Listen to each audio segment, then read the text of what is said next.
আসসালামু আলাইকুম ওরহমতুল্লাহি ওয়া বারাকাতুহু নাহমাদুহু ওয়া নুসাল্লি আলা রাসূলিহিল কারীম আম্মা বা'দ।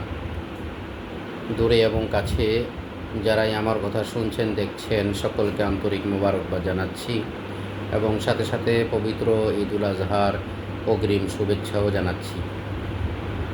আলহামদুলিল্লাহ, পবিত্র জিলহজ মাস চলছে।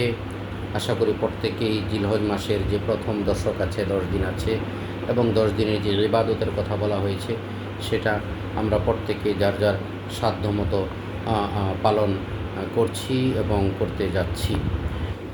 এই রাসূল আকরাম সাল্লাল্লাহু আলাইহি ওয়াসাল্লামের ইরশাদ ফরমান যে মহান রবের নিকটে এই জিলহজ মাসের যে প্রথম 10 দিন আছে, এই 10 দিনের ইবাদত বড় পছন্দনীয়, বড় প্রিয়, বড় মেহবুব আল্লাহর কাছে।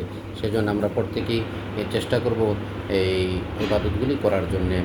সম্ভব হলে 1 তারিখ থেকে 9 তারিখ পর্যন্ত আমরা রোজা রাখব এবং এই দিনগুলোতে বেশি বসে আকসিরু ফিত তাকবীর ও তাহমিদ ও তাহলিল আমরা বেশি বেশি করে আল্লাহু আকবার, আল্লাহু আকবার, আলহামদুলিল্লাহ, আলহামদুলিল্লাহ,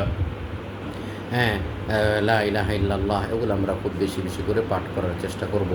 এই আমলগুলির কথা আসছে, তো সেই ক্ষেত্রে আমরা এটা চেষ্টা করব এই আমলগুলি করার জন্যে। এবং যাদের উপরে কোরবানি ওয়াজিব হয়েছে আমরা কোরবানি করবো ইনশাআল্লাহ। কোরবানির বড় ফজিলত এটা আমরা আদায় করার চেষ্টা করব এবং অন্য যে বিষয়গুলো, অন্য ইবাদতগুলি আছে সেগুলো আমরা করব। এবং বিশেষ করে বাংলাদেশের অর্থাৎ 9 জিলহজ মাসের 9 তারিখ অর্থাৎ ঈদের আগের দিন আমরা ইনশাল্লাহ রোজা রাখার চেষ্টা করব। এটা আমাদের এই দেশের জন্য আরাফার দিন হবে ইনশাল্লাহ। এজন্য এবং সৌদি আরবের সঙ্গে যদি আমরা মিল রাখতে চাই তাহলে আমরা 8 এবং 9 জিলহজ এই দুটো দিন আমরা রোজা রাখবো ইনশাআল্লাহ বিশেষ করে।